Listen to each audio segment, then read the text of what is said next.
Well, good morning, everyone, and welcome here to the Launchpad and our live coverage of New Shepard's first crewed flight in almost 2 years. If it's your first time here, welcome. My name's Zach. I'm the founder and host here at the Launchpad, and here at TLP Network, it's our mission to inform and inspire the explorers of tomorrow because we believe that space is better together, and we are now at L minus 32 minutes and counting from the last update that we had from Blue Origin for today's targeted liftoff time of the New Shepard capsule with 6 people on board. We are seeing if we're getting another update from them, and we have not had any new T0s, but we'll keep an eye on that as we are now counting down just over 31 and a half minutes to launch. As always, take a moment, let us know in the chat where you're watching from. We got Ben watching in Atlanta, Eternals in the UK, we got Princess in Canada, Cameron's in Australia, Just Yash is in India, Fairmaid's in Australia as well. Aiden is in Manchester, it's great to see you. Amy's in Michigan, we got Jolo in Beaverton, Oregon, Arend is in Holland, and we have Chaz in Birmingham, UK, as well as Reseller in the northwest of Indiana, and Karen in Indiana, Pennsylvania. It's great having you all joining us here. If you haven't yet, take a moment, engage that like button, share out the stream, invite people to join us as we continue to count down 31 minutes to today's historic flight. Now, for those that have followed along, this is the 25th mission of New Shepard, but it may seem like it's been a while since you've heard of one. The last mission that we had was New Shepard 24. It launched on December 19th of 2023 and was a cargo mission, but also a recertification of the New Shepard booster after New Shepard 23, which was also a cargo mission that had a booster failure during ascent that launched all the way back on September 12th, 2022. We have to go all the way back to August 4th, 2022, to New Shepard 22 for the last time crew have flown on board Blue Origin's New Shepard vehicle. So I, like many, are excited to see this vehicle fly today. There's some amazing people on board. We know that the Blue Origin team will run through them, but we'll give you a quick idea. We have Ken, who is a software engineer and entrepreneur who shaped today's technology-based family history industry with the development of the family tree maker in the 1990s. In 2001, he also founded Space Buddies, a K-12 nonprofit created to improve STEM literacy by inspiring students. Also on board is Carol. She's a retired CPA. In 2017, her doctor told her she would likely go blind. Since then, she's made it her mission to see the world. Some of her adventures include visiting Mount Everest Base Camp, trekking the Bwindi Interpurable Forest of Uganda to see the mountain gorillas, and more. And now she's going to get to see our beautiful blue marble. We also have Civilian on board, and he is the founder of the Brasserie Mont Blanc, one of the largest craft breweries in France. He was born in the French Alps and grew up skiing in his backyard and has been flying planes since he got his pilot's license at 16. We also have Gopi Thotarakra, sorry if I'm saying that wrong, who is a lifelong pilot and aviator who learned how to fly before he could drive. He flies jets commercially, in addition to bush piloting, aerobatic, and seaplanes. He's the co-founder of Preserve Life Corp., a global center for holistic wellness and applied. There is also Mason Angel, who is an investor in Industrious Ventures, a venture capital fund supporting early-stage companies.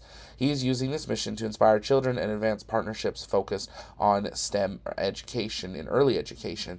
But most importantly, the person who's on board that I know we are all cheering on is Ed Dwight.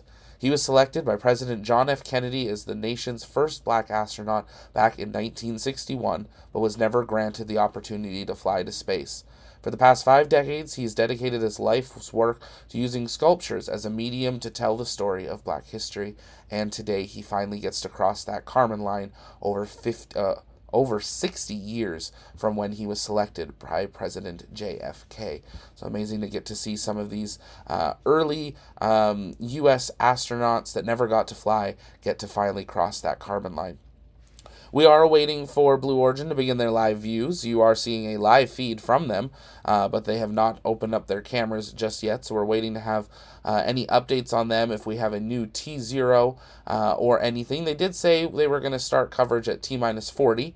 Well, we're at T-minus 27, so we'll see if there's been another delay or not as we continue through the countdown here today. But as always, we're going to be answering your guys' comments and questions. You can send us those in the chat by tagging us at the Launchpad, and we'll work on answering those live here together. This is the 25th mission for Blue Origin, the 25th mission for New Shepard, and the first mission of 2024 for both. This is the 7th manned flight with a crew of 6 on board. It will be landing back down at the landing site, just a couple miles from the vehicle, from the launch site. This vehicle is a two-stage vehicle. It stands 18 meters tall. It has no capability of getting to orbit, but it does lift off with 490 kilonewtons of thrust. Lots of people just tuning in. Great to have you here. We got Kissabri in Leipzig, Germany. Sorry if I said that wrong. Brad is in Conwood, Alabama. We've got Bob in Michigan. Edward's in East Tennessee. I see Maria is in Venezuela. Great to see you. Ship25 is in Tennessee. We got Michael from Ireland. Great to see you. We got Roxy saying good day from Australia. Reservewerg is in Germany. Hello, welcome. Great to have you all joining us in here as we continue to count down to what in many ways is a return to flight for Blue Origin, a return to flight of flying crew. And that is a major milestone to get to in the history that they've had, and we're excited to see them get back out to the pad and be able to start flying these crews. We do hope that we will have live coverage start here sooner than later, as it's always fun getting to see the crew do the rollout to the pad and climb climb the stairs, no elevator, and board the New Shepard capsule. Now, it's become a joke, and I feel like we maybe need to reset expectations. But 2 years ago, it was very much a big joke on how many minutes... Oh, excuse me. That's the Blue Origin feed. They've got beautiful music on it. It's just copyrighted. But the big joke was how many minutes of hold time are we going to have before they actually lift off the pad? So we're going to set up a poll here in the chat. Now, this is not hold time as in they changed the T0. This is going to be hold time as in the crew's on board and how many times are they sitting there waiting. While we set that up, if you guys have questions, you can send those in the chat by tagging us at the launch pad, and we'll be answering your questions and comments live. If you haven't yet, also take a moment and share out the stream and invite people to join us.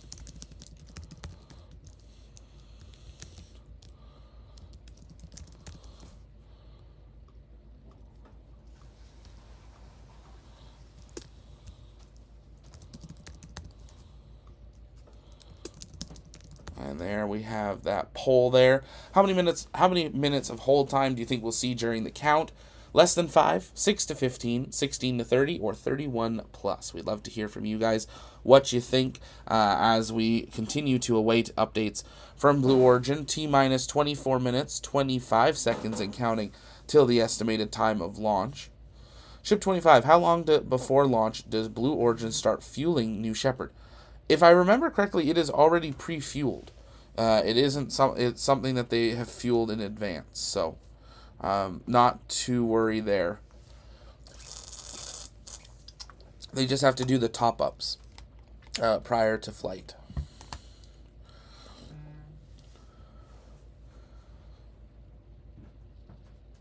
Valmine, at what hour and time is the launch? Well, the last update we had was they were targeting 8:52 a.m. Central or 1:52 UTC. But we have not had an update since, and they have not... you're seeing the live feed that's coming in for media. So there's... we'll all get an update at the same time, dependent on what is happening there. We did want to give a shout out there. I know we've had some few people applying to join our team. If you're interested in becoming part of the TLP crew, you can send in an application in the chat. We'll drop the link for those applications there. We are resuming interviews this week now that I'm back at TLP HQ here in Canada, and we're excited to welcome some more of you on to the TLP crew as journalists, as researchers, moderators, and as launch broadcast hosts. So if you had ever a passion for space and wanted to help inspire that next generation of explorers, take a moment, fill out that application, become part of our volunteer team. You can be located anywhere in the world. All you're required to have is a microphone, a camera, and Discord, and we would love to have some of you join our TLP crew. So definitely, when you apply, make sure you stay tuned to your email and your Discord to make sure if you see you get an interview that you don't miss out on that opportunity. But we're excited to bring some more of you onto the TLP crew. Even this month, we're going to bring a bunch of you on before the end of the month. So definitely take a moment, check out that application. We're excited to connect with some of you soon. I know there's many regulars in the chat, and you're amazing, and we would love to see more and more of you on the crew. Ship 25, are you planning on having a Starbase live camera? We do. We have it. We have the camera up and running. We're doing some testing for it. We're hoping to get it released publicly shortly. The camera lens, I'll be honest, the camera lens got a little dirty. And so we're waiting to get someone down there to clean the camera lens. And then once we have that, then we'll be all set and we'll be launching it. So stay tuned for that by the end of the month for sure, hopefully in the next few days. And that will be a 24/7 camera. And once we release it, on the day it comes out, we're super excited. There's going to be a really cool feature for our members. So members, stay tuned. If you're already a member, you're going to be excited. If you're not a member, hit that join button down below. It helps us expand our coverage and bring you better coverage of everything space. But it also will get you some even better benefits once we launch the first of many 24/7 cameras coming to TLP Network. Excuse me. If you're just joining us, we are just over 21 minutes and counting till the estimated liftoff time of the 25th New Shepard mission to space, carrying 6 crew on board. The estimated T0 is what we were, the last updated T0 is what we were counting down to. We've yet to have another update on that timeline. But once we have one, we will, of course, update our T0s and let you know. Blue Origin is a little more private, so there's not as many media invited out to these launches, unfortunately. But we are doing the best with what we got and are excited to bring you live coverage of the first crewed flight in almost 2 years. August 2022 was the last time people flew on board New Shepard, and it's super exciting to get to see them fly here today. And such a range of people on board. We have Captain Ed Dwight, who was selected as a NASA astronaut candidate in 1961 by President John F. Kennedy, all the way to a young entrepreneur and angel investor that is flying, who I'm guessing is somewhere in his 20s. We have a lady that was diagnosed that's going to be going blind, and she's been traveling the world to see it, and she's now going to get to see it from above. We have a number of pilots on board as well, and adventurers. So truly incredible crew that's going up. Exciting to see them, exciting to see people from very vast differences and backgrounds going up and having a flight here today. Ship 25, pointy end up, flamey end down, and then go for launch from you. Well, we can't see the rocket yet, so I don't think we can say that just yet. We need to be able to see the rocket. And Ian, good to see you back in the studio as well. Welcome back. I know Ian took a little bit of a week vacation out to see LA. Got to see some amazing space sites out there, but we're glad to have him back in the office, ready for another launch. As always, if you guys have questions, you can keep sending those in the chat by tagging us at the Launchpad. Taking a look at the poll, how many minutes of hold time do you think we'll see in the count? 32% of you think less than 5 minutes.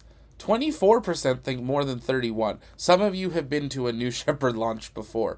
I think the record, correct me if I'm wrong, it was somewhere between 50 and 80 minutes of hold time in total. It was a lot of hold time. And they really like these morning launches, so we're keeping an eye on any updates from Blue Origin. We do have now an update. Blue Origin, astronaut load procedure has begun. The crew have departed the astronaut training center and are on their way to the launch tower. Launch time is now scheduled for 9:13 a.m. Central Time, 14:13 UTC. We are going to update our countdown clocks there accordingly, as we now officially have that updated T0 for here, and updating that T0, you can see Blue Origin beginning their feed. We are now L-39 minutes, 7 seconds and counting. They're beginning their live coverage, which is what we expected at the T-40 minute mark. And just like that, we are getting well underway into live coverage of the 25th New Shepard flight, the 7th crewed flight, and the first crewed flight in about 2 years. If you haven't yet, take a moment, engage the like button, share out the stream, invite people to join us as we continue to count down to launch of New Shepard 25. If you haven't yet, also make sure you subscribe so you never miss another live launch coverage, docking, undocking, return to Earth, exclusive one-on-one interview, space news update, and more. Because here at the Launchpad, it's our mission to inform and inspire the explorers of tomorrow, because we believe that space is better together, and it's our mission to bring you the best possible coverage of everything space from here on Earth, and one day from up in space as well. We're counting down to 300,000 subscribers. We'll see if we can hit it during today's stream, so definitely take a moment and share out that stream, and let's get ready to listen in to Blue Origin Mission Control as we count down 38 minutes, 12 seconds, and counting to launch of New Shepard 25, carrying 6 more people across the Kármán line.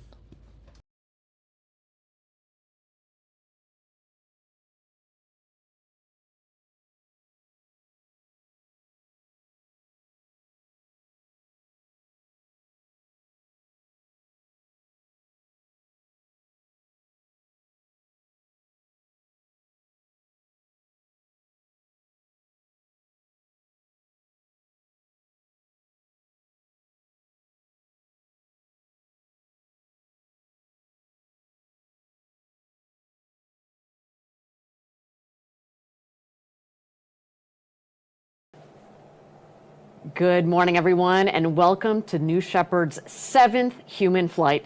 Thanks for joining us. I'm Ariane Cornell here on the desk at our headquarters in Kent, Washington, joined today by my co-host, Jackie Cortez, who's our Senior Director of Civil Space. Good morning, Jackie. Good morning, Ariane. Thank you so much for that kind intro. I'm so excited to be here with you today.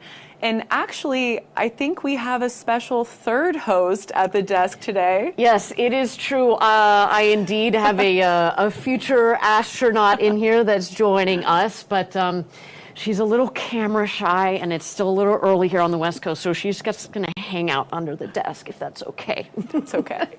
Okay, let's get into it, and let's talk about the real stars of the show today, our astronauts, who right now are just about to walk across the launch tower. We're going to keep our eyes peeled for that. And they're going to ingress into the crew capsule for today's flight. Now, we can't wait to tell you about them and their stories. And just like many of you watching at home, these 6 people have dreamed of a chance to go to space since they were kids. And we can totally resonate with that. I mean, Ariane, you're a well-known personality. Jackie, here at Blue. You flatter.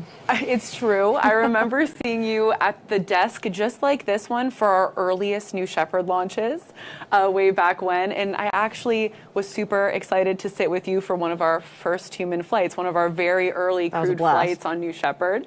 How does it feel to be back? It feels great. I mean, I can tell you that we have upgraded ourselves a little bit since some of our A little more high tech since our first webcasts. But it's so great to be back. I love being able to share the New Shepard and Blue Origin story. It's so awesome, Ariane. And how's it been working on Blue Ring, which is one of your new roles? Fantastic. I mean, Blue Ring is one of the, people think that we're just a rocket company here at Blue Origin, certainly with New Shepard and New Glenn, obviously, but we're really expanding both in scale and scope. As Jackie mentioned, I'm working now on the Blue Ring project. Jackie, you spend quite a bit of time on our lunar program. We've got our space systems development team that's coming up with all sorts of interesting future projects. So there's a lot going on, and I think that the company has really evolved, much like our webcast from, I think the first one I did was New Shepard 5. So this is the 25th, so we've done about 20 since then. And it's just been wonderful to see how the company and our programs evolved. Main one among that, of course, New Shepard, that's gone from testing through our first human flight in 2021, and now this new chapter with each one of these successive human space flights opening space for all. Absolutely. And Ariane, the stuff you've seen over your career at Blue Origin, truly incredible. And I have to say, we're approaching some major milestones here, especially for our New Glenn team. Very exciting time. Yeah, Jackie, we've got lots of exciting things happening. We're going to spend a lot more time on it, but I mean, New Glenn is ramping up for its first flight at, later on this year, which is huge. So Shout out to that team that is running 1,000 miles an hour to get that rocket ready to go. It's really, really exciting. Yeah, and having worked really, really closely with our Lunar Permanence project here at Blue Origin, I'm so excited for obviously our first New Glenn launch. And then I'm excited for our first Mark 1, our Blue Moon Mark 1 lander. That's coming up pretty soon here too. So it's going to be really exciting to take a moonshot. Yeah, literally. Do you want to talk a little bit, Jackie, about Mark 1? And of course, we're assuming after Mark 1 is Mark 2. You want to talk a little bit about our lunar program? Yeah, absolutely, Ariane. We were so honored, thrilled. No adjective is enough to describe how excited we were to be selected for the Human Landing System program with NASA. And so under that program, we're building a large Blue Moon Mark II lander. So starting with that, it can hold 4 astronauts, or it can carry 20,000 kilograms to the lunar surface. So definitely a heavy-duty lander there. And as some really critical precursors, we're flying the Blue Moon Mark 1 lander, which is actually pretty large in and of itself. It can carry 3,000 kilograms to the lunar surface in a single New Glenn. So that's actually coming up here very early in 2025. So we're excited about that. That's huge. And, I think one of the things that we've talked about is going back to the moon, but this time to stay, and to be able to put all of the infrastructure down that you need to be able to stay in that sort of environment. You've got to have a lot of mass that you can take up there. Absolutely. And you mentioned earlier Space Systems Development, our advanced group doing some really exciting future concepts work. And a really awesome partnership they're working on with NASA is on in situ resource utilization.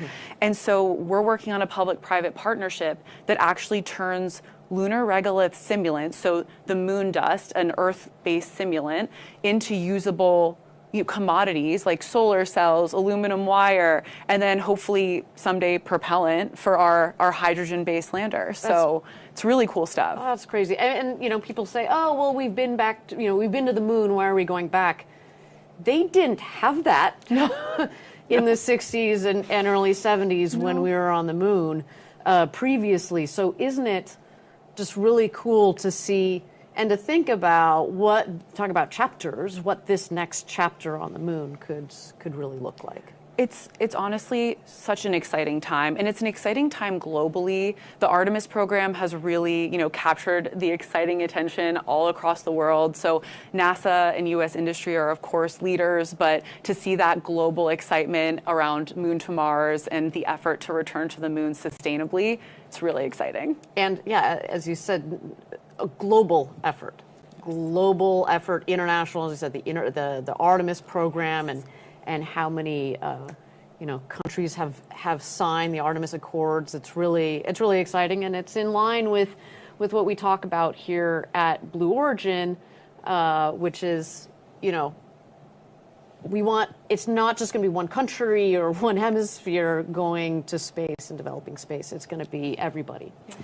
Okay, well, we're at T-minus 33 minutes to go until launch, and I understand that we have our astronauts that are crossing the launch tower. You see they go from what is basically the emergency shelter. You can see an orange windsock at the top of the emergency shelter on the left-hand tower, and they will cross the bridge to get to the crew access tower, and from there they will walk across the gantry and into the capsule itself.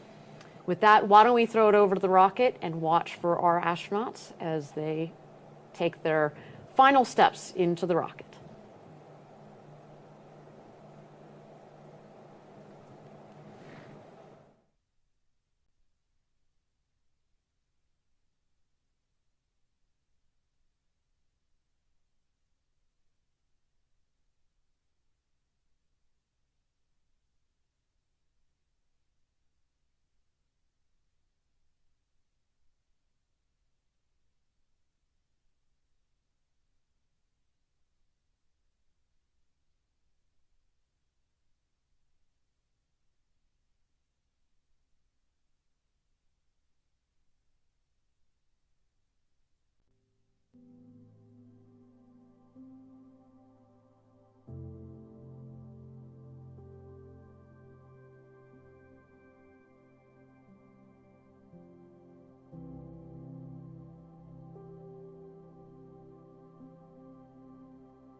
into checks, communications checks with our capsule communicator, also known as Capcom. Let's turn it over to them.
And if you're just joining us, welcome here to the launch pad. T-minus 27 minutes, 50 seconds and counting.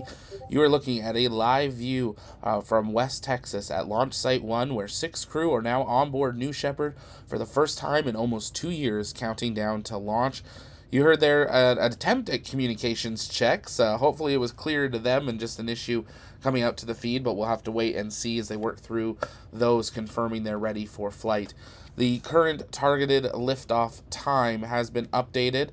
They are targeting 9:13 a.m. Central Time. That is what we are counting down to launch to, and we're going to listen back in to Blue Origin Mission Control. But keep sending in your comments and questions, and we'll answer them to the best of our ability. Them getting into the capsule here. So we have Ken Hess, who is a software engineer and founder of Family Tree Maker. We've got Carol Schaller, retired CPA and adventurer. We've got Mason Angel, a venture capital investor. There they are. Ooh, looking sharp. Very snazzy in those blue flight suits. That's right. It's a beautiful shot of them. We've got Sylvain Chiron, a French entrepreneur, and of course, bienvenue to all of our audience members in France. Gopi Totakura, aviator and entrepreneur, also both Indian and American. So we've got a nice international crew today. And last but not least, former Air Force Captain Ed Dwight. And Ed has an incredible story, Jackie, and we'll get to learn a little bit more about Ed later in the program. Yep, and that wonderful, sharp, suited-up crew is sitting on their ride in that capsule right now as we speak. We'll take a closer look at each of these individuals, these awesome people, in just a bit. But until then, you know, we actually have an interesting member who is going to be joining our hosts. We talked about the third host. We actually have a fourth host, believe it or not. One of our previous former astronauts, Chris Bosshausen, is joining us. Yes, this community of astronauts that we've been building through New Shepard, it's so awesome to continue to engage with them. Yeah, absolutely. And, Chris, I think you're joining us from Europe, so maybe not good morning, but hi, Chris. Hey, good morning to you, Ariane and Jackie. It looks like a beautiful day out there. I wish I was there. It's great to see you again.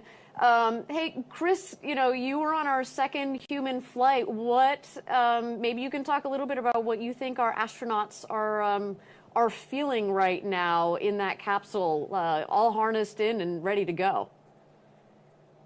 Well, I heard from other passengers who've flown that some of them were not nervous, but I was very nervous. And I think it wasn't until Jeff had closed the door that I calmed down because, you know, we were going to space. But I definitely had a lot of anxiety that morning.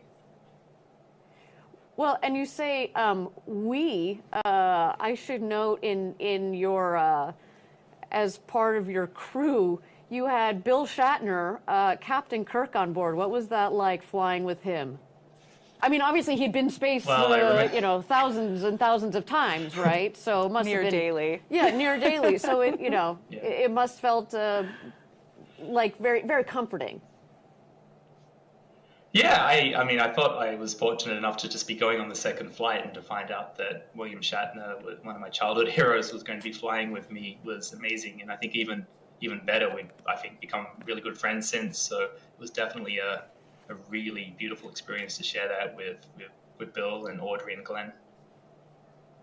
Well, and you talk about sharing the experience with them, but I think one of the things that among all of our astronauts, I think you've been one of the most active in terms of sharing your experience. How have you been sharing your experience with the world? Well, I've been doing a lot of talks, and one thing I've noticed after having flown is I think people believe me more than they used to. So everybody has dreams, and I had a dream of going to space, and I would talk about it, and I would inspire people, and they thought that was cool. But now I see the cogs turning in their head, and they're like, "What? You actually went? You mean I could actually go?" And I think that's been a really sort of profound shift in my ability to communicate what this is all about. And yeah, going to space has helped me open the doors for many others, and I hope many more to come. Well, and Chris, we're going to talk about this a little bit more in the show, but one of the things that we try to do here at Blue Origin, especially with our Club for the Future, our nonprofit that we started in 2019 to engage, kids to get into STEAM, science, technology, engineering, arts, and mathematics. You are the epitome. You are Mr. STEAM.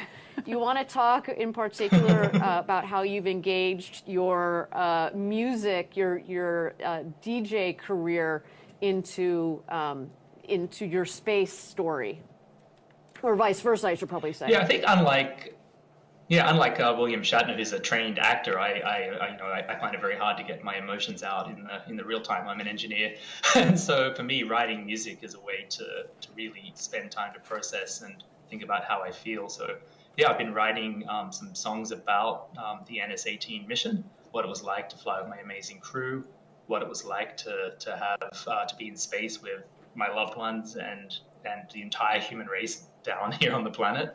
And I have another one about the future coming out soon, about how I imagine this will unfold in the future. So yeah, for me, music is a great way to share that story with people who might not necessarily know that they can go to space. They might hear the song first and go, "What? This guy actually went?" It's kind of cool. Oh, that is fantastic. Well, Chris, thank you so much for joining us. We're actually going to have you on later in the show, so stand by. But appreciate the opportunity to get to chat with you. Mr. Steam, that's going to stick. Mr. Steam, yeah, you might need a new DJ name, Chris. Just think about it. All right, everybody. We're at T-minus 21 minutes and 20 seconds to go until launch. Let's talk about the vehicle carrying our astronauts today. Now, the capsule carries the name RSS First Step, which is adorned above the hatch there. You guys probably saw in the image. Jackie, do you want to tell us about what that means? What does RSS mean to begin with? Absolutely. We love acronyms in the space business, but RSS is a pretty straightforward one. It means reusable spaceship. This capsule in today's flight has already flown to space 8 times. We achieve our long-term vision by building reusable vehicles. Ariane, 99% of New Shepard's dry mass is reused. So everything from the crew capsule and booster to the engines and the parachutes, New Shepard's vehicles are currently designed for 25 missions, but we're really striving to quadruple that number here at Blue. Reusability is so important, Jackie, and it's built into everything that we do at Blue Origin, all of our systems, and it actually all kind of started with New Shepard here, because step number one, it reduces the cost of access to space, right? And also, not only does it reduce the cost of access to space, but also it's just kinder on our planet because it reduces the waste. You're not tossing out rockets every time you use them. Absolutely, Ariane. And New Shepard's engine is fueled by a highly efficient combination of liquid oxygen and hydrogen. So actually, during flight, the only byproduct that you'll see is water vapor. It's amazing. It's kind of like a jacked up steam engine, isn't it? No, I'm kidding. I'm kidding. It's actually a lot more complex. Than Just slightly more complicated. A little bit more complex, but no. But yes, but not joking. It is just steam. When you guys are watching the shot of the rocket ascending in just a couple of minutes here, it is just steam. Okay, we're at T-minus 19 minutes and 20 seconds to go until launch. New Shepard, as you can see here, is on the pad and awaiting launch. Everything is go so far. Now, if you're just joining us, this is the 25th flight of New Shepard and the 7th overall human flight. Now, continuing the tradition of past crews, I'll say that today our crew made their own postcards. And the postcard program is something that comes from our Club for the Future, as we just mentioned a little bit earlier, our nonprofit that's meant to inspire kids to get into space. And so we have kids draw on postcards what they think the future of space will look like, and then we fly them to space, mark them, send to space, and send them back to the kids. And as you can see here, our astronauts made their own, and those postcards will also fly to space. How inspiring. That's right, Ariane. And the reason we fly postcards is because we want to make space more accessible to students. We want to see kids around the world reach for those STEAM careers, that science, technology, engineering, arts, and math. That's really, a core mission of Club for the Future. And Club recently launched a new online way for students to draw digital postcards and send their art to space on New Shepard. Now, that is something I wish I could have done when I was little, sending art to space. I will say, not just for the kids. I've made many a digital postcard, Ariane. I've got a couple of them. But seriously, though, Jackie, I think it's really important what we're doing here. I mean, I remember a space project that I did when I was in 5th grade and when I was 10, and I can draw a direct line from that project to me sitting here today having, working at Blue Origin. I think it's so important. Absolutely. The work Club is doing is amazing. And they're now also one of 4 founding member organizations in an exciting public-private partnership called Space for All. The goal is to call on students everywhere to reach for a career in STEAM, no matter who they are or where they're from. Space for All is inviting young people from literally anywhere to reach higher, dream bigger, and take that next step into a future space career. Check out their website to get involved. It's really awesome stuff. Yeah, the club is doing some wonderful work, and it'll be great to see the engagement with these other organizations. Okay, we're at T-minus 16 minutes and 45 seconds to go until launch. Now, I also want to bring our audience up to speed on things that are happening down in Florida at our other launch site, Rocket Park, which is on Florida's Space Coast, where we're getting ready. It's getting really exciting down there. We're going to be launching soon, later this year, our new vehicle, New Glenn. Jack, you want to tell us a little bit more about New Glenn? That's right, Ariane. New Glenn is coming soon. New Shepard is designed for suborbital space tourism, and New Glenn will be a big, very big next step for Blue. It's an orbital vehicle powered by a reusable first stage booster that launches from Cape Canaveral in Florida. So very recently, as you see here on your screen, we rolled out New Glenn onto the launch pad for the very first time. And this milestone was the first in a series of tests in preparation for New Glenn's first launch later this year. And this allowed our teams to test flight hardware and ground software and practice launch operations, which, Jackie, I mean, people talk about obviously the design of the rocket, et cetera. But the operations part of it is just as important, and that's why this was a critical step. Now, as you can see here, New Glenn, in a word, I would say, is massive. We're talking 5 times the size of New Shepard. Over 300 feet tall. That's over 100 meters tall, and there's a lot of similarities, let's say, between New Shepard and New Glenn, more so than meet the eye. Yes, right. For example, vertical landing systems, the fin systems are similar, but also there are things that aren't quite as visual. So software systems, internal propellant tank designs, and like you mentioned, Ariane, just the sheer experience that we're gaining on New Shepard helps us build confidence in New Glenn's future success. Truly, every time we fly New Shepard, it helps our team learn how to make human spaceflight routine, safe, and low cost. All the key things that will play right into New Glenn. Yeah, and so as you can see, things are very exciting in Florida, but certainly, of course, back down in Texas as we get ready for our launch here. We're at T-minus 14 minutes and 15 seconds to go. Now, the mission control team is continuing to go through their final checkouts today, and I don't know about you, Jackie, but I'm starting to feel that pre-launch hype going on here. The goosebumps are happening, the pre-launch jitters. I'm so excited for today's crew. I've said this before, there is nothing like a rocket and a countdown clock to get you a little amped up. Who needs coffee over here this morning? Who needs coffee? All right, so let's talk a little bit more. We saw our crew member 7 on the feed a little bit earlier. That was Barrett. We also have a second crew member 7, Laura Stiles. Now, these crew member 7s, you might be kind of confused because you're like, hold on a second, there are only 6 seats in the capsule. Yes, but these 2 crew member 7s are a critical part of the crew. Yeah, that's right, Ariane. Like you said, the crew that flies to space and back in the crew capsule is a crew of 6. And crew member 7, or CM7 for short, is a pair of people, virtual crew members of sorts, who are part of the entire astronaut crew experience. They're with them the whole time out in West Texas. It's a really, really important role. So these people are embedded in the mission the entire way. And we've got a video to show you a little bit more about their role and what they do as part of this mission. Let's roll it. Command engine start. 2. Crew member 7 is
sometimes, but no, they are incredible, and they have this really interesting mix, as you've seen, of the really technical side of it, but also some of the soft skills that are necessary. Okay, we're at T-minus 10 minutes to go until launch. Under 10 minutes, you know, it's getting real, although I do see here that we've gone into a hold. This hold at T-minus 10 minutes is a planned hold, so just want to make sure that all of the teams are aligned here. But while we've got a little bit of time, why don't we talk about the flight profile that New Shepard is going to follow in just a few minutes. 7, 6. New Shepard's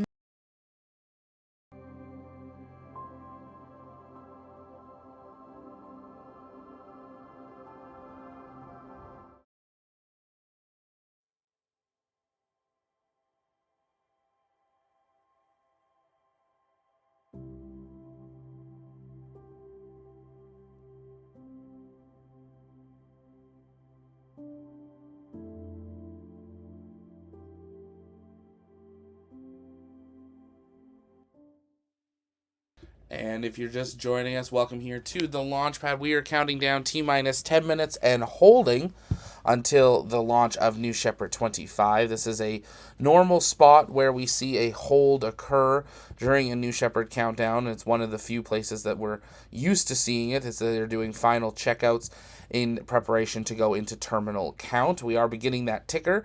How many minutes of hold time will we see during the count? Right now, 36% of you think less than 5 minutes. 26% think 6 to 15 minutes, and 25% of you think 31 plus minutes. So we'll have to see who is right there. If you haven't yet, take a moment, let us know in the chat where you're watching from. We'll do some shoutouts here in a minute. But if you're just joining us, welcome. My name's Zach. I'm the founder and host here at the Launchpad Network.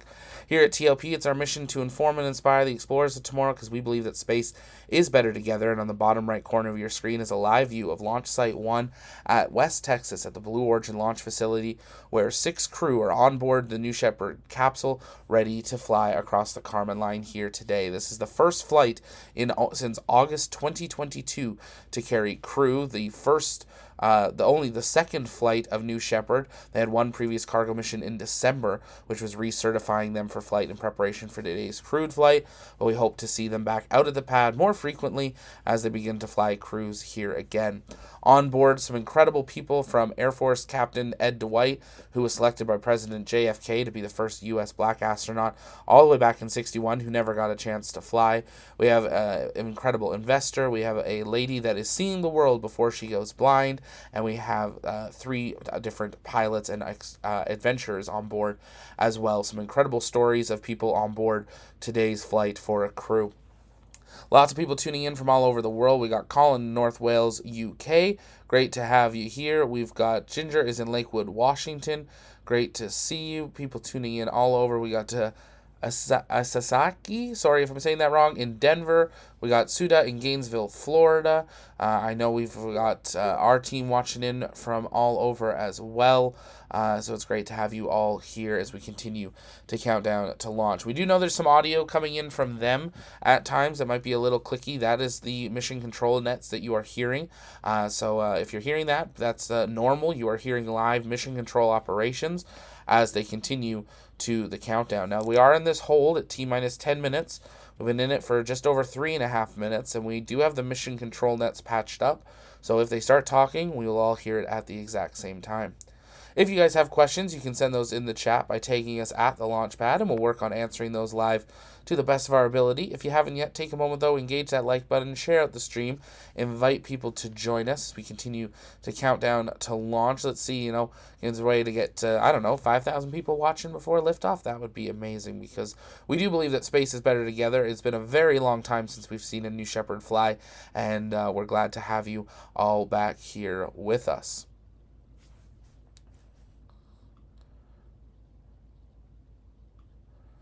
Lots of people tuning in from all over the world. Great to have you here. Mr. Banana, hello, the Launchpad. How's it going? It's great.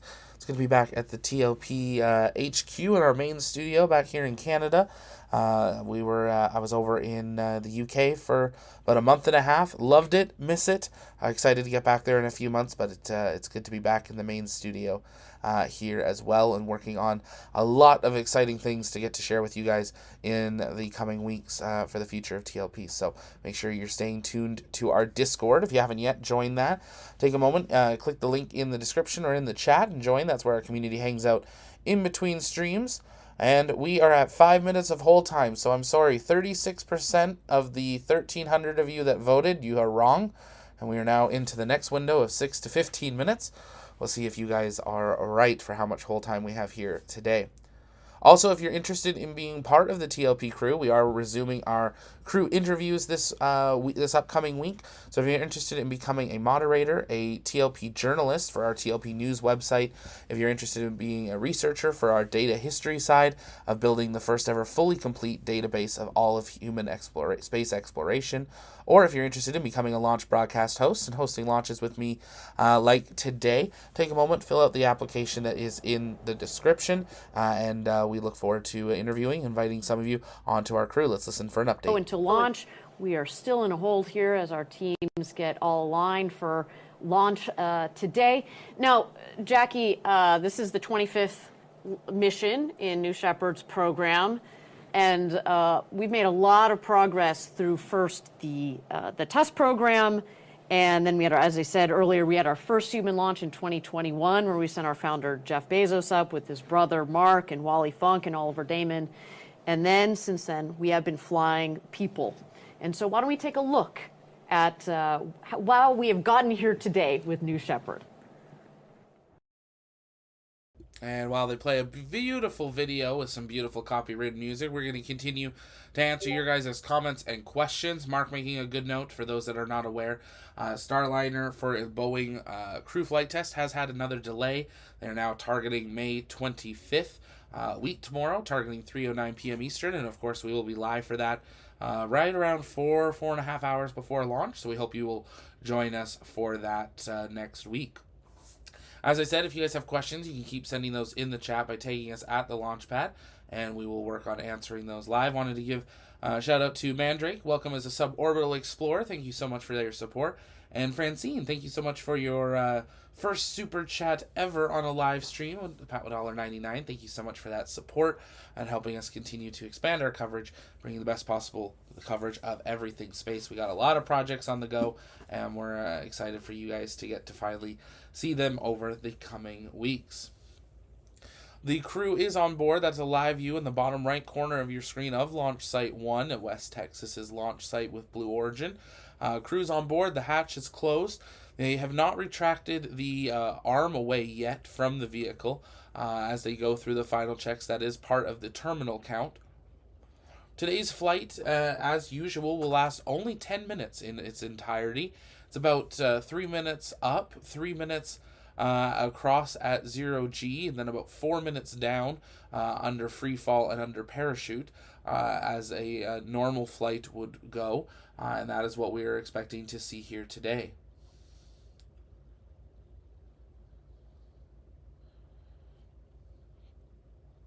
Alex, I assume you're working on a FOIA for IFT3 WB57 footage, if they even flew it on that day. So we did send a request in for that right around launch day. We got a request back that wasn't something NASA did, but then they did delay a couple of days, so we're not sure if they flew it later. But NASA has also been releasing that footage publicly ever since the first one, so we have not been going through the process of doing a FOIA for it. As it is, it takes a fair amount of time and paperwork for it. We spent about 2 months on FOIA for the IFT-1 flight footage that we exclusively brought to y'all. So we were super excited to be able to bring that, and again, super thankful to working with NASA to have been able to get that released by NASA, SpaceX, and the government as they had to determine what was allowed to be released and what wasn't. So now we're kind of into a general flow that they released the footage publicly. So if they flew it, we'll get it eventually, but I don't remember the WB-57 being in the air for IFT3. We are, of course, counting down to IFT4 as well, so we look forward to bringing you full live coverage, countdown to launch coverage of that as we get closer to that launch date. They're still going to have to stack and destack it a number of more times before that flies, and we'll be bringing you that full coverage in the near future. Coming up to 10 minutes of hold time, let's listen in for a mission update. On what New Shepard has done so far. I should also say, captured in that 31 people is also 9%, so almost 10% of all women that have flown to space have gone by way of New Shepard.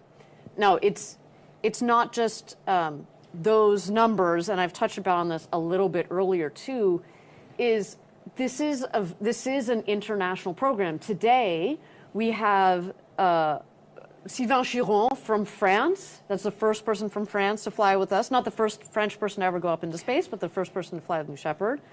Gopi Totakura, who is a dual citizen of the US, but also of India. So we're making this very international.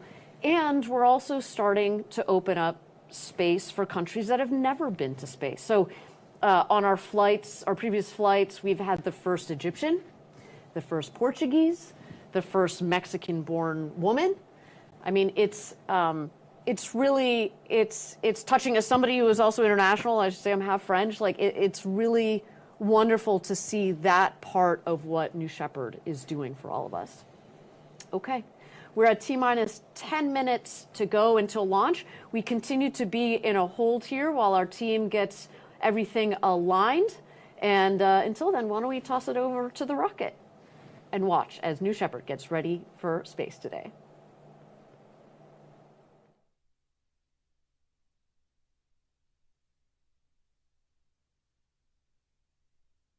And if you're just joining us, you are looking at a live view of Launch Site 1, where we are at T-minus 10 minutes and holding. We've been in this hold for 11 and a half minutes. We're awaiting an update on what they are working. There's a variety of things that they could be doing. It could be crew checks, communications checks. It could be range. It could be weather, but the weather looks really good. The winds look extremely light, and it looks like beautiful clear skies for today's flight. So we don't have an exact reason why we're in this hold. But the teams are working that. We've seen holds extend into the 30, 40, 50 plus minute mark before in their entirety. I think the longest hold we ever saw was about 25 minutes or so at one time, and then they held again later in the count.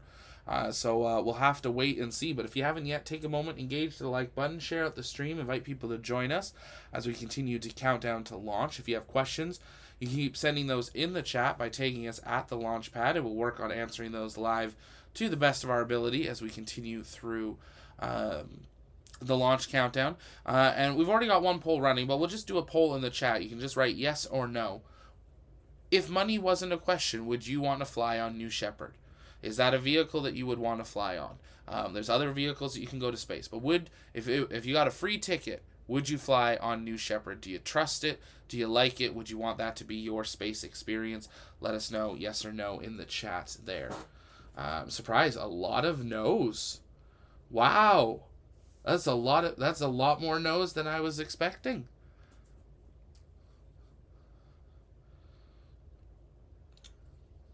Melanie, it's safer than Starship and Starliner. That is a factual statement for now. That is very true. Miles high, maybe after 100 launches. That's fair. Piano Man KY, I trust SpaceX way more. No need to make improvements in rescuing. Interesting. Very interesting to see how many of you, even if given the free chance to go to space, you would fly. I think Ian, probably the point of most people, would you fly Dragon over New Shepard? Well, clearly, that's absolutely. Dragon looks like a much nicer experience, much longer experience, not just 3 minutes. But I feel like most of the people that say no would say yes to Dragon. If you're just joining us, though, we are continuing in a hold, coming up to 14 minutes in this hold, and we are sitting at the T-minus 10 minute mark. If you're wondering why there's so many no's in the chat, we just asked people if they got a free ticket, would they fly on New Shepard, and I think an overwhelming response was no, which is quite interesting to see here. I think we might actually just put that into a real poll. I'm actually really curious to see what the results of a real poll would be for that. If you guys have questions, you can keep sending those in the chat by tagging us at the launch pad, and we'll work on answering Thank those. you again for everybody for joining us this morning. We're at T-minus 10 minutes to go until launch. Our team continues to be in a hold, just making sure that everything is aligned. Weather's looking good for launch as well. And we will be back when the team resumes from the hold.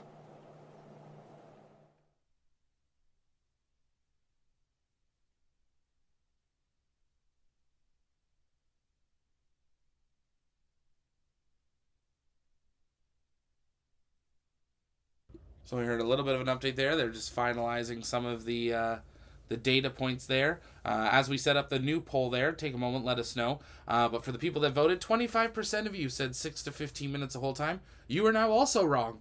Over 50% now. I thought there would be less whole time than there has been here today. But we're running that poll there. Take a moment, let us know. Would you, if you were given a free ticket, would you fly on New Shepard? Do you trust it? Especially with this being the first crewed flight in almost 2 years.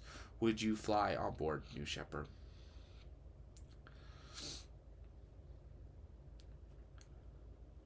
Catching up on the chat and answering some of your guys' comments and questions. You can keep sending those in the chat by tagging us at the launch pad. This rocket stands 18 meters tall on the pad. It's technically a two-stage vehicle because the capsule does have a escape engine in it, kind of a launch abort system. So it is a two-stage launch vehicle. Both the capsule and the booster are both recovered within 10 minutes of liftoff. The booster and the capsule will both touch back down.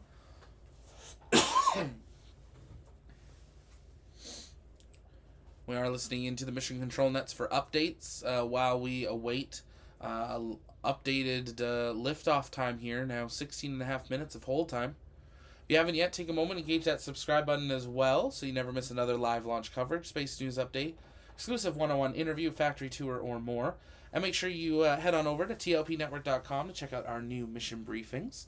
If you're excited to help us improve the website and bring out even more data and make those mission briefings even more detailed, send in an application through the application link in the chat to be a journalist or a researcher. And we'd love to welcome some of you on that team so we bring together a complete human space exploration database with all verified data.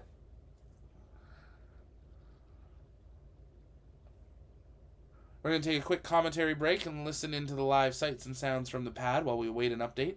But stay with us as we continue to hold at T-minus 10 minutes until the first crewed flight in almost 2 years with New Shepard. Stay with us.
Thank you again, everybody, for joining us for New Shepard's 25th mission to space, the 7th human flight.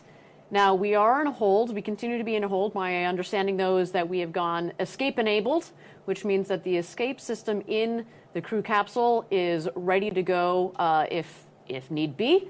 The other thing that I should note is that we expect to clear this hold shortly here, and shortly following the clearance of the hold, we will go into the go-no-go poll.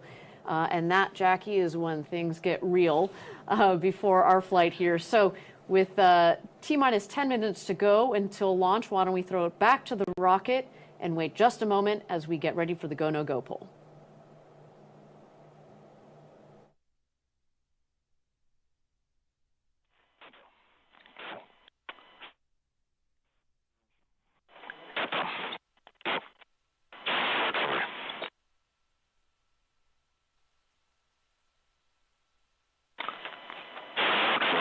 launch.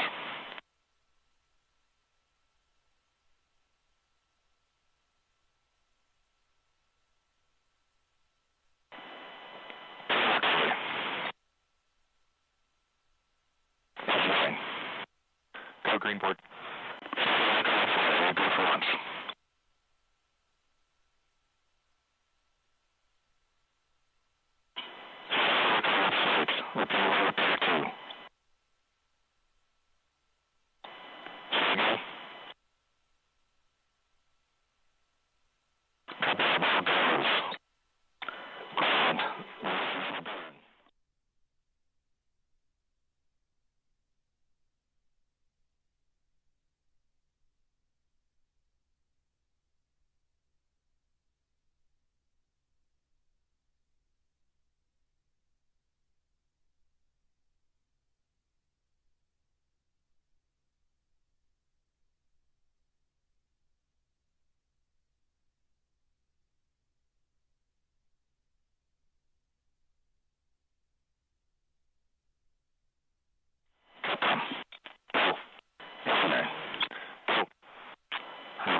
Look up light.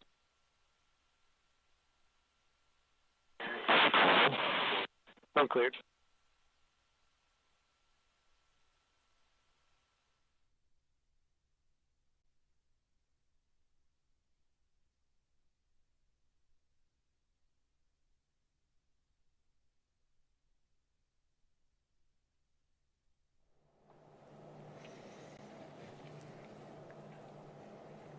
Welcome back, everybody. We're T-minus 9 minutes and 30 seconds to go until launch.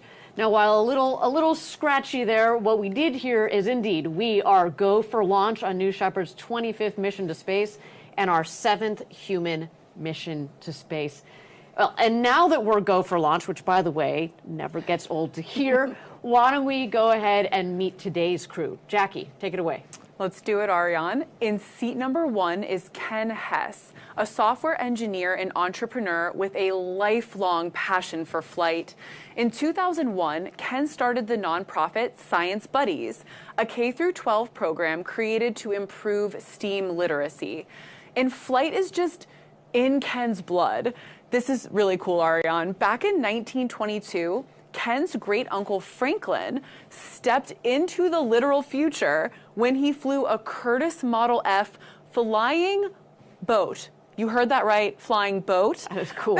And like his uncle, Ken will be a pioneer in his own right today, helping to open up the frontier of space. In seat 2, we have Carol Schaller, a retired CPA from the best state in the United States, Pennsylvania. You're a little biased, I think. I think that's what we're reading. Just a little. In 2017, Carol's doctor told her that she would likely go blind. And since then, she's made it her mission to see the whole world. And she has. She's covered 25 countries. She's been to Mount Everest Base Camp. She's trekked the Uganda forest. She's seen mountain gorillas, camped on the Antarctic plains at 20 below zero. Clearly, nothing is holding Carol back. She told us that seeing Earth from space will fulfill her lifelong dream. Now, next we have Sylvain Chiron on seat number 3. Sylvain is the founder of Brasserie Mont Blanc, one of the largest craft breweries in France. And he was born in the French Alps, grew up skiing in his backyard, but importantly is connected to today. He earned his pilot's license at age 16 and has been flying airplanes ever since. So aerospace is certainly in this man's blood. In seat number 4, we have Ed Dwight. Ed was selected as the nation's first black astronaut candidate in 1961 after completing the elite U.S. Air Force flight training program, known at the time as a pathway to the astronaut corps.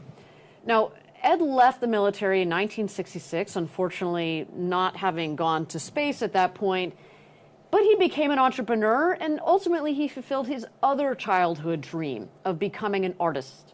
And now we have had the great pleasure of sitting down with Ed in his studio earlier this year. Let's check it out. So let's walk this way into the studio. There's a group of people who know me. And if you're just joining us, we are at T-minus 6 minutes, 30 seconds. I'm sure this is an incredible video with Captain Ed Dwight. But unfortunately, it does have some copyrighted music on it, so we're going to mute it for you to make sure we can stay streaming through the launch. But if you want to see that, definitely head over to Blue Origin's YouTube after the launch. They've already got it uploaded or on their social media. If you are just joining us, welcome here to the Launch Pad. My name is Zach. I'm the founder and host here of TLP Network. Here at the Launch Pad, it's our mission to inform and inspire the explorers of tomorrow because we believe that space is better together, and we are at T-minus 6 minutes and counting to the first crewed flight of New Shepard in almost 2 years. 6 crew members are on board, ready to go for today's flight. They've been running us through who that crew is. If you haven't yet, take a moment, engage that like button. Let's see if we can get to 1,000 likes before launch, and share out the stream. Invite people to join us. Invite them to watch history as New Shepard flies crew here again. If you haven't yet, also make sure you hit that subscribe button so you never miss another live launch coverage. We've got a busy launch schedule ahead leading up to the end of the month. We have live coverage of NRL 146 launching on Falcon 9 on Tuesday. We have the first of 2 pre-fire launches on Electron on Wednesday. We have a Starlink on Thursday on Falcon 9. We have the Starliner crewed flight test next Saturday, launching on an Atlas V. We have EarthCare launching on a Falcon 9 next Tuesday. And we have a cargo resupply mission launching on our Soyuz from Russia next Thursday, bringing out the end of the month. All those streams are pre-scheduled, so make sure you check those out. T-minus 5 minutes and counting till the crewed flight of New Shepard 25, the 25th New Shepard mission, the 7th crewed flight, but the first one in almost 2 years' time. As always, if you guys have questions, you can send those in the chat by tagging us at the Launchpad. And as always, as we get into the final few minutes of the count, we're going to turn it over to Blue Origin Mission Control for the final minutes of the count. But let's see that final go, no-go from you in the chat. If you haven't yet become a member, hit that join button down below. For 99 cents a month, you get access to our custom TLP launch emotes. But at T-minus 4 minutes, 20 seconds and counting, let's turn it back over to Blue Origin Mission Control. It's a workable paradise. Now, it's an honor to fly Ed on board today. It truly is. And next, in seat number 5, we have Gopi Thotakura. Gopi is co-founder of Preserve Life Corps, a global center for holistic wellness and applied health. He's a lifelong pilot and aviator. And fun fact for you, Ariane, Gopi learned how to fly before he learned to drive a car. That's really impressive. Yeah, and I don't even like driving, so I am extra impressed here. And Gopi flies jets, bush planes, aerobatics, seaplanes, you name it, and he flies it. It's pretty amazing. I love it. Now, last but not least is Mason Angel in seat number 6. Mason is the founder of Industrious Ventures, a VC fund supporting early stage companies. And Mason calls Colorado home, where you might find him skiing or hiking in the Rockies with his dog, who is named Leo. And yes, Jackie, that does stand for low Earth orbit. So in case it wasn't clear, we've got a couple of aerospace nerds on board. They fit right in here at Blue Origin. Yeah, when you have a dog named Leo, you're a certified space nerd. It's a sign. It's official. And with Mason, that rounds out our crew today. 6 incredible people that are all ready to have the ride of their life on New Shepard. Now, ride of their life indeed is coming up here in just 2 minutes and 45 seconds to go until launch. Now, Jackie, at 2 minutes is when we go into our bit checks, our built-in tests. But just as importantly, more importantly, the rocket goes into its autonomous mode. So at that point, mission control is there, but they turn the show over to the rocket. So what we're going to be looking for there, the aft fins. So you see a couple of the fins sticking out there at the base of the rocket. Those are going to move back and forth. We want to make sure they have a full range of motion. We will then also keep an eye out for the BE-3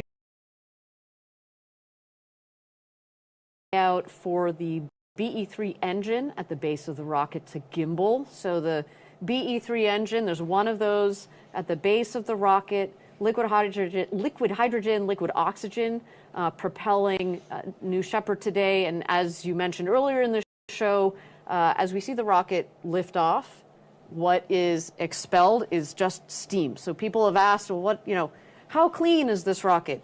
We expel steam as it goes up into space, which is just to wrap into this whole idea of, millions of people living and working in space for the benefit of Earth. We want to make sure that we are not contributing negatively. So, of course, that's a wonderful part of New Shepard. So with that, we're going to keep an eye out here for the last-minute checks on the vehicle. We do see that the gantry has been retracted, which means it is showtime. There you go. At the base of the rocket, you see the fins moving back and forth. There are 4 of those fins, 1 on each quadrant. And at this angle, unfortunately, we're not going to be able to see the BE-3 engine gimbaling back and forth, but the gimbal of the engine plus those fins are what direct the rocket both on ascent, but obviously the rocket, because it comes back to land, also upon descent to make sure it ends up right on its landing pad 2 miles north of where it's taken off from.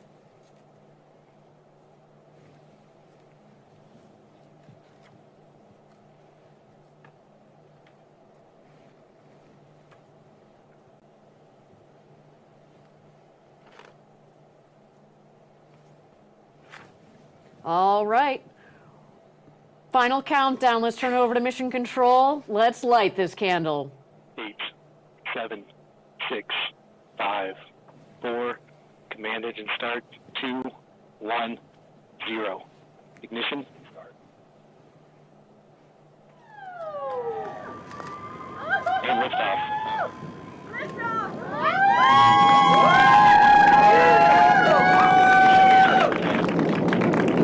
New Shepard has cleared the tower. The rocket and our astronauts are heading up to space. Now you can follow along on the bottom left of your screen, the altimeter on the left. Excuse me, altimeter on the right and the speedometer on the left.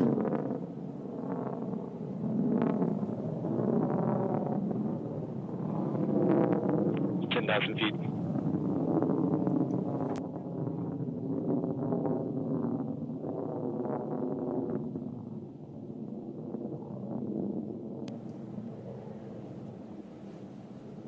All right, as we go through this flight, there are a couple of milestones here. The first one will be max Q. That's when the dynamic pressures are the highest on the vehicle. We go from 100% power, pull it back a little bit as we go through max Q, and then ramp her back up to 100%.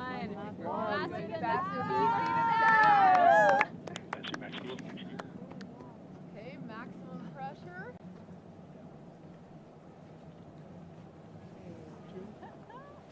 50,000 feet. Max G should be in about 10 seconds.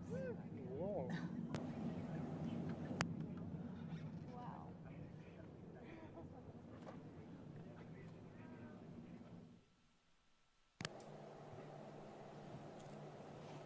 Max Q has been confirmed. Again, thank you everybody for joining us for New Shepard's 25th mission to space. So far, a nominal flight. We have gone through max Q. 100,000 feet. And the vehicle will continue to climb under full power of the BE-3 engine. The next milestone will be main engine cutoff. You will know when that happens when you see the glow of the engine at the base of the rocket go dim.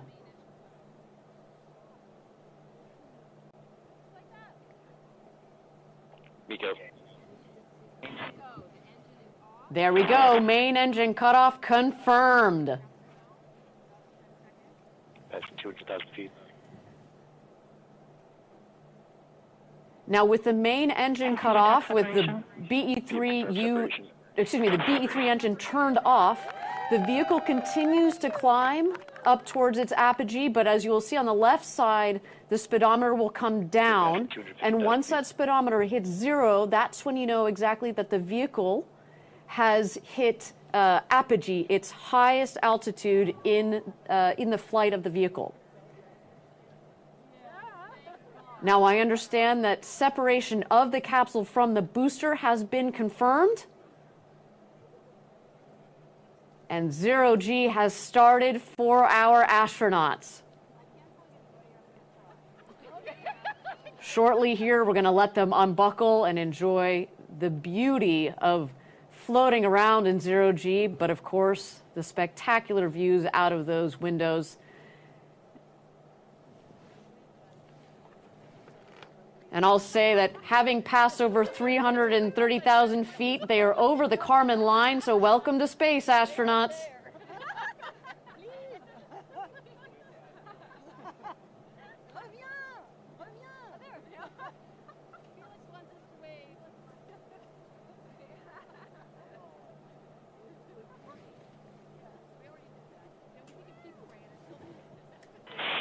A few expected drops of UHF. And there we go. Apogee at just about 347,000 feet or so. Of course, we'll confirm our official figure at the end or after the webcast.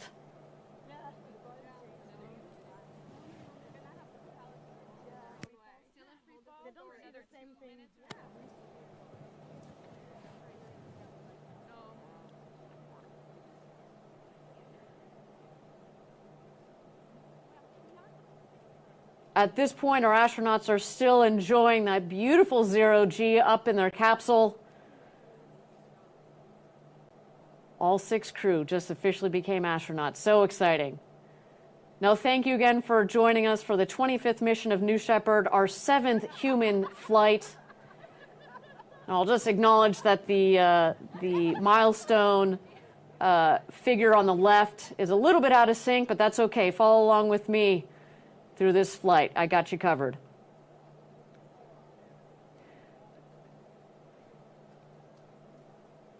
At this point into flight, you see the 2 craft, the rocket on the left, the crew capsule on the right.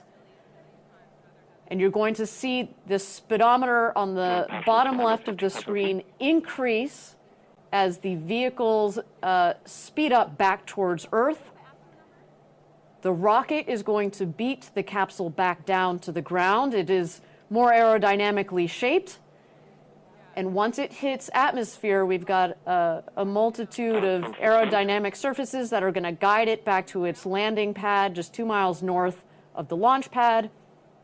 And then just a little bit afterwards, we have the crew capsule, which will also come back down into that West Texas Valley for a nice soft landing. Launch pad is safe to pass, but not for approach. Thank you, copies.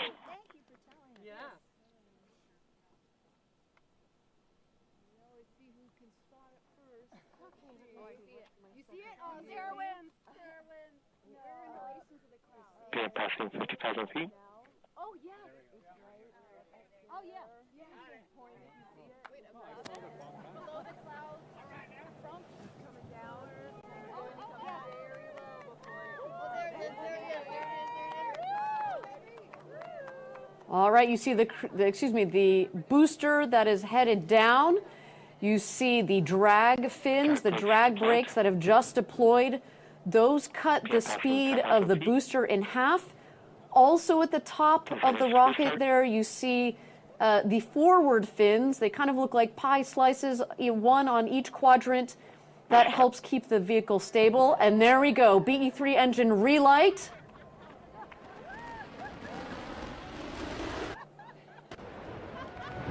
Landing gear deployed. 50 feet, 8 feet per second. Touchdown. Auto-sum started. And touchdown. Welcome home, New Shepard. What a beautiful flight to space and back for that booster.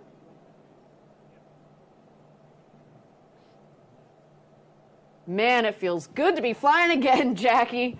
Taking our astronauts to space and back. It is, I mean, every day is a good day at the rocket factory, but flying people never gets old.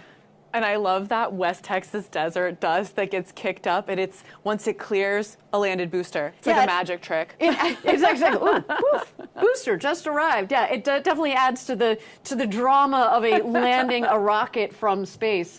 And you know, as we say, landing the rocket is just really one of the proudest moments because it shows the incredible engineering. It isn't magic. It is not magic, Jackie. The engineering that has gone into building, designing, testing, flying, but bringing this rocket home from space, ready to be reused. You see, very quickly thereafter, the forward fins come back in, the drag brakes come back in. You look like you just fuel her up and launch her from there and get ready to go again. But the show is not over. The crew capsule has deployed its guide parachutes and its mains. Everything looking nominal on today's flight.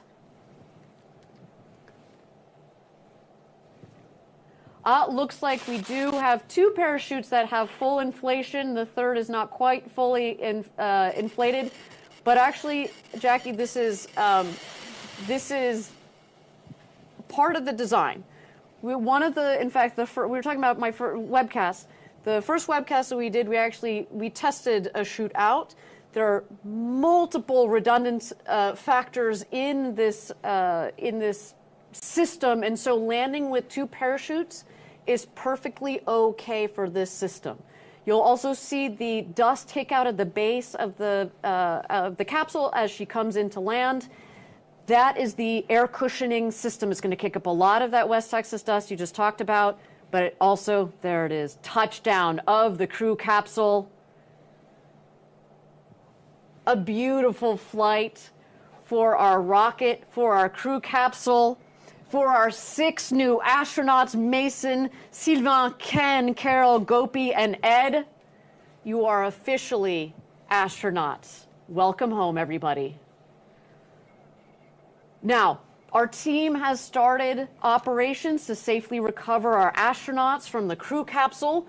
We send out our safety crew as soon as we have visual connection with the crew capsule coming back from space. So they are well. And if you're just joining us, we are now just over 10 minutes into the mission of NS-25.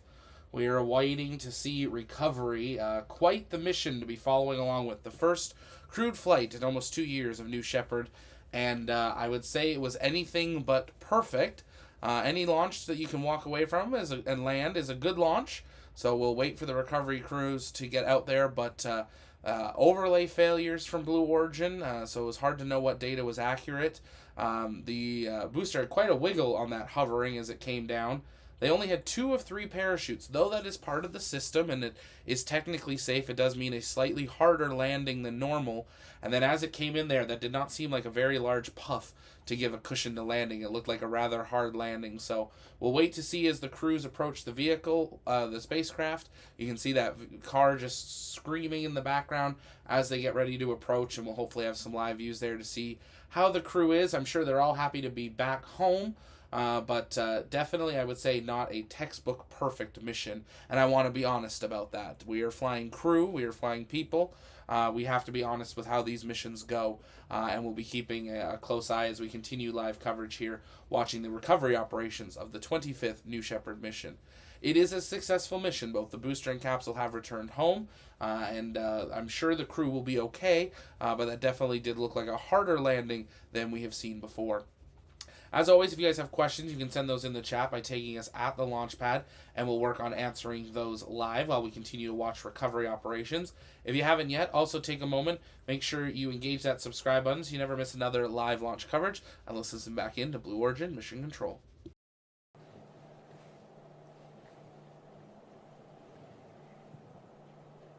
Now, Jack, you see the crew capsule there and the parachutes that have fallen not far from the capsule itself. One of the things that indicates is in fact that there wasn't a lot of ground wind out there as they came in. They landed nicely around the crew capsule. And what we just saw there was our drone footage, and then of course here our long-range camera.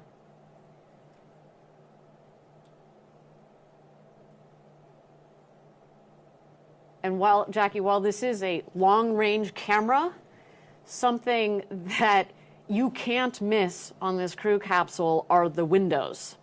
So 6 seats, 6 windows, all like the entire surface area, a third of it is windows. So that also includes the base. So when you think about it, like it actually feels like even more than a third of the capsules is windows. And we've heard from some of our previous astronauts when they're up there, you're like, oh, you're just so, in awe of the view coming in from your own window. But when you turn back around to look at your crewmates, all you see is window because your brain just connects all those windows together. Almost feels like you're just looking out of one continuous window. And talking about previous astronauts, why don't we talk with Chris Boshausen from our second human flight. Chris, can you hear me? Yes, I can. Wow, that was an exciting flight. Wasn't that exciting? I mean, what? Give me an idea. Again, you were on our second human flight. What is it like when you've gone up to space, you've come back down, and you're waiting in the crew capsule?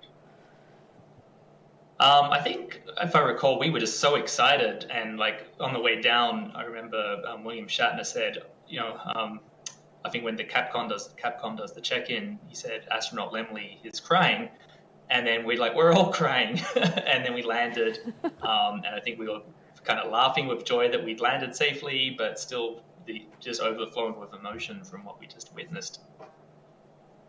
Well, and yeah, talking about overflowing of emotion, I think one of the most extraordinary parts from your flight was precisely seeing William Shatner as he came out of the capsule, and he was just overwhelmed. And how fortunate are we to have captured a poet, a songwriter?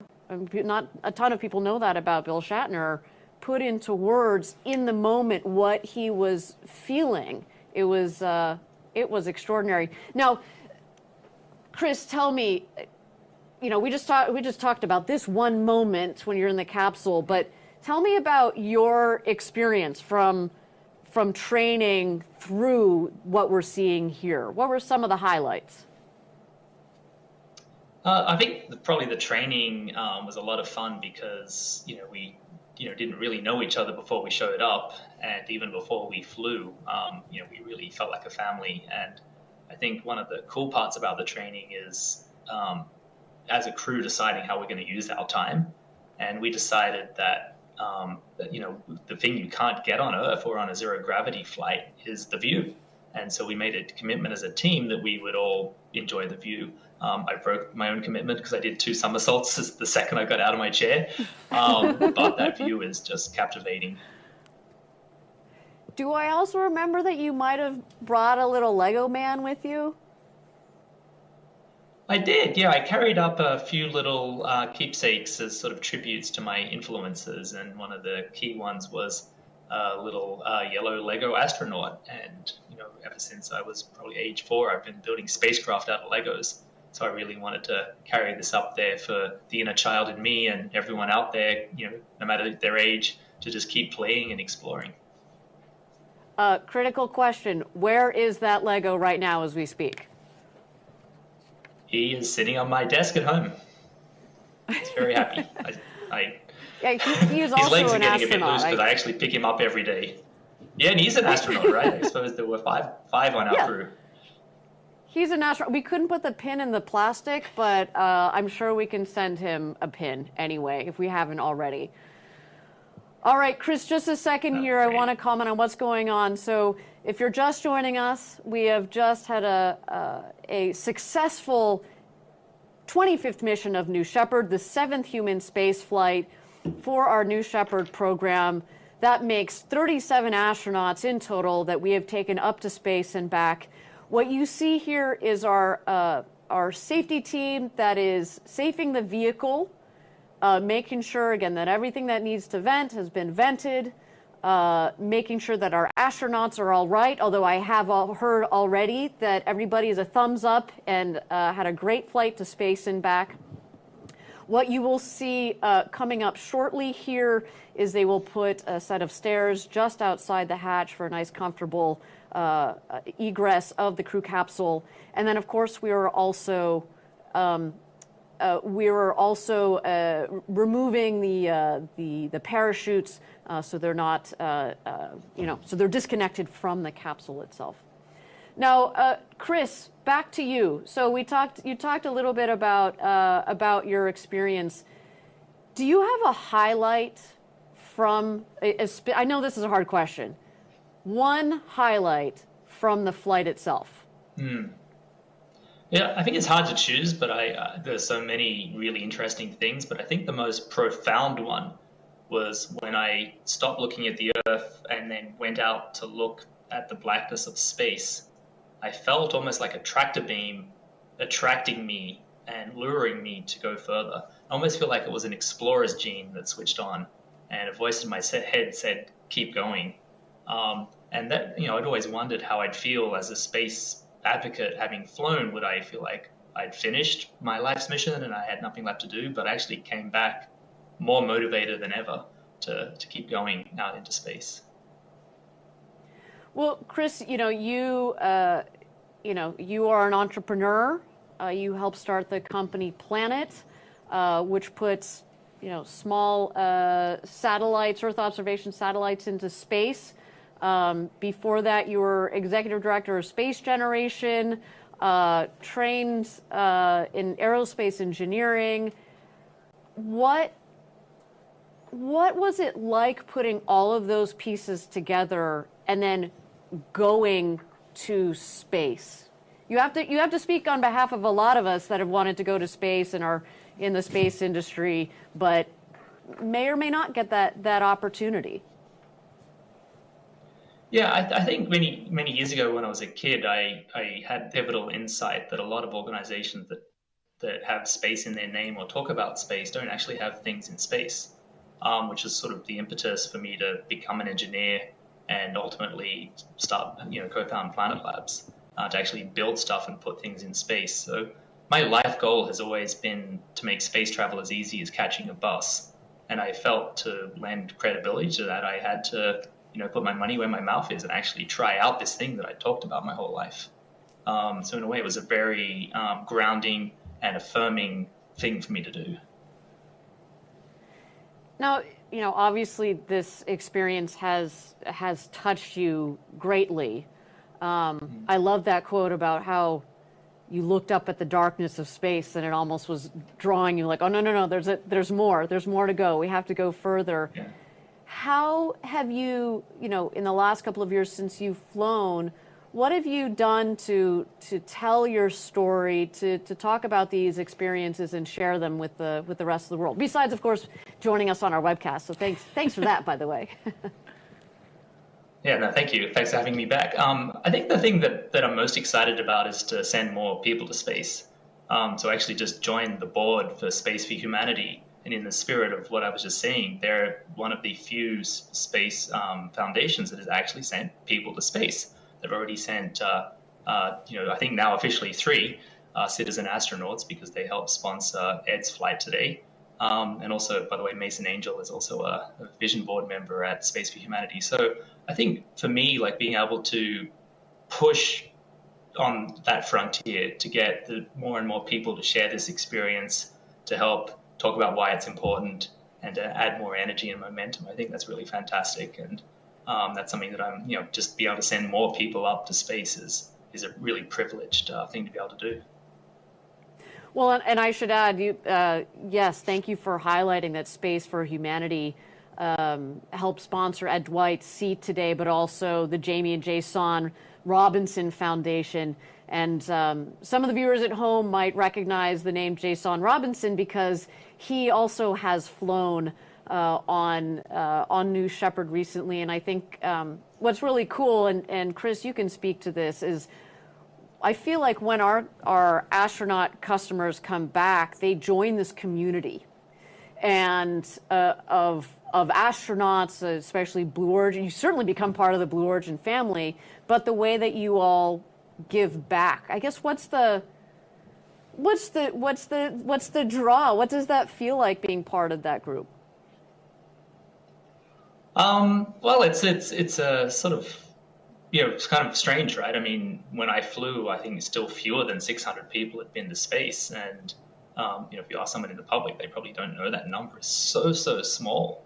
So in a way, we're part of a club that we want to one day, have completely open membership and have the whole, all of humanity be members.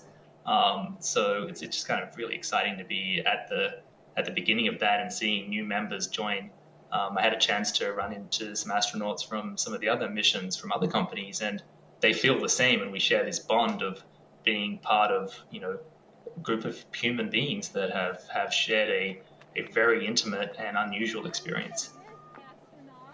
Well, and I should add, Chris, talking about 6 new astronauts that are going to share that bond with you. We have just opened the hatch of the crew capsule. Here comes Ken Hess. Oh, Sharon, I love it. All right. Carol, welcome back. Unbelievable. Sylvain.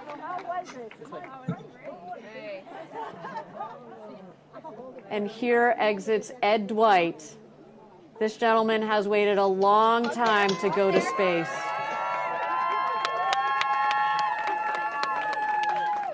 Long time coming. Selected in the early 60s as the first black astronaut to fly, although he did not get to fly then, today was his opportunity, and man, what a flight for him. Finally, an official astronaut. I'm ready.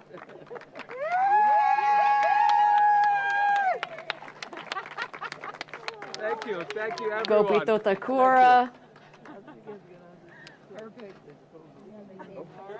Gopi can add spaceship to the litany of vehicles that he's flying. Exactly. Put that in his logbook. That's right. And of course, Mason, welcome home. Leo will be very excited to see Mason back on Earth. Yay! You're down. Here, one of you. Come right on over here.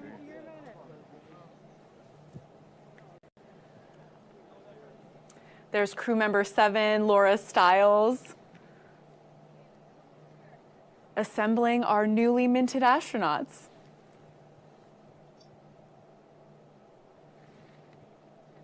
Overwhelmed, everything you can think of. And I thought I really didn't need this in my life, but now I need it in my life. This is fabulous. Thank you so much. Thank you. Thank you for being part of this. All right, I am ecstatic. Ecstatic. Did anything surprise you? What was it like looking at Earth? Well, yeah, the transitions about the separations and stuff were a little bit more dynamic. I mean, they weren't nice, smooth, but that's how it's supposed to be. But it makes your mind wander. There's something wrong with it. But no, it was absolutely terrific, and the views. I mean, just even I couldn't see it, I could see it. Absolutely fantastic. Absolutely. This is a life-changing experience. Everybody needs to do this. Everybody needs to do this. And I love it. Hasn't done it yet. Oh, you have? No, sir. No, sir. What? A life-changing experience. Everybody needs to do this. I think that is the quote, and it's so spot on the nose from Ed Dwight, from again a gentleman who's been waiting 60 plus years to do this. And if anybody knows, about how to prepare for space, The crew endurance, it's right? him, and he did it. And that is his They really takeaway. spent some time caring and taking care. Yeah, absolutely. I was trying to make a comparison of what I've done 60 years ago. Yeah. And Tell us about it. How spry.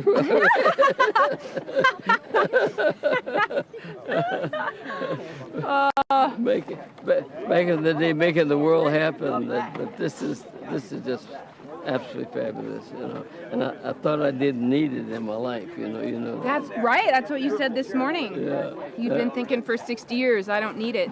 But and I then lied. Today, you were lying. You were lying. You needed it and you got it. You got it, I Dad. really, really didn't need it, okay. You are an astronaut. Because it was the first real deal that I got involved in that I wasn't successful at, you know. And that was the part that, you know, because everything else I had done had all these little incremental successes, you know.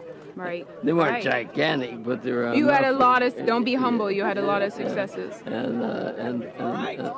to not finish this, really in the back of my mind, so I had to sublimate it and make it go away and say, well, I didn't need that anyway, you know.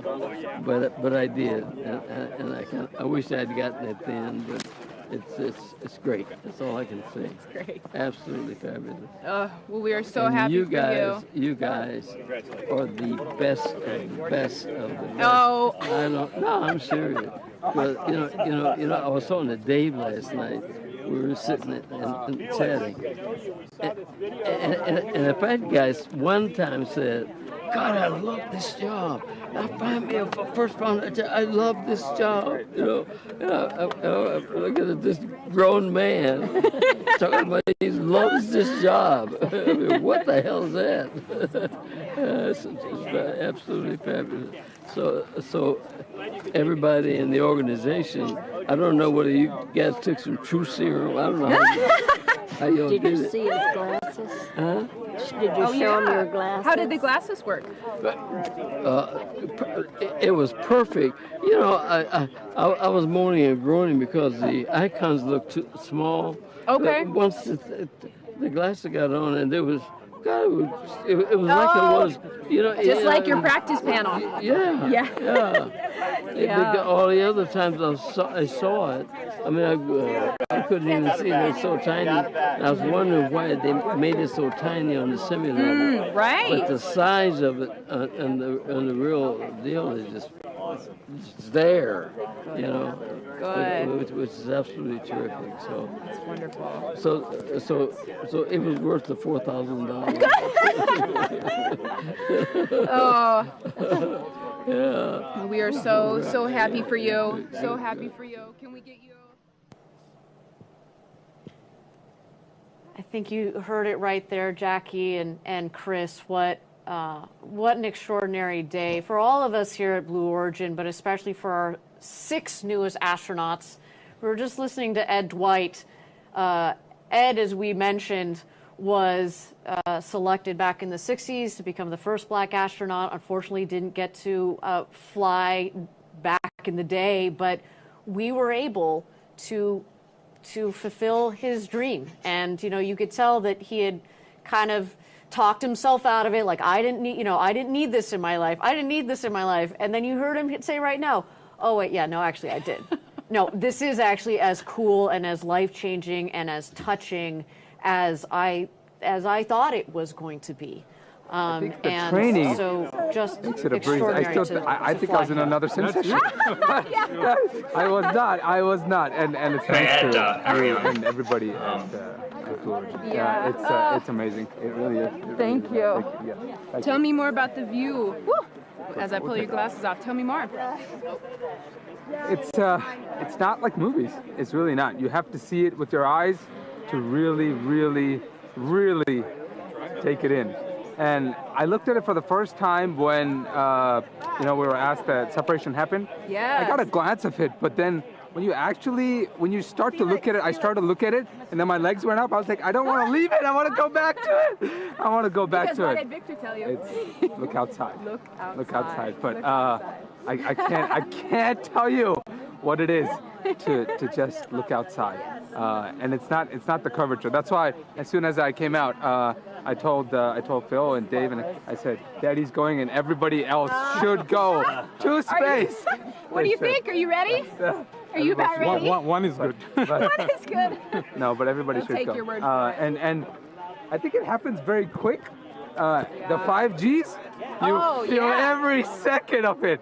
Oh yeah, you feel every second of it. You'll see me doing some things in there, but you'll feel it. But everything else apart, it was good to see us from the other side. And that's what I started with, right? It's good to see us from the other side. And what you guys have designed and done here, I think every person standing on this planet should go and witness it to really understand what it is, because I can't describe it to you, and I won't. You should go up there and see it. So. But yeah. Thanks everyone. Thank you so much. Thank you for bringing him back safe. Yes. Oh, all right. Oh, here we go. Hello, sir. Hello, thank you so much.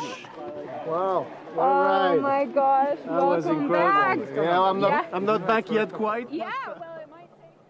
What an incredible day for all of us, and especially our crew on board. Mason Angel, Sylvain Chiron, Ken Hess, Carol Schaller, Gopi Totakura, and Ed Dwight. It was an absolute honor to fly you to space and back today with Blue Origin. And if you're just joining us, you've been looking at live views from the recovery site where 6 new Blue Origin astronauts have returned from flying across the Kármán line. That is going to wrap up our live launch coverage of Blue Origin NS-25. It took them almost 2 years, but New Shepard is back flying crew.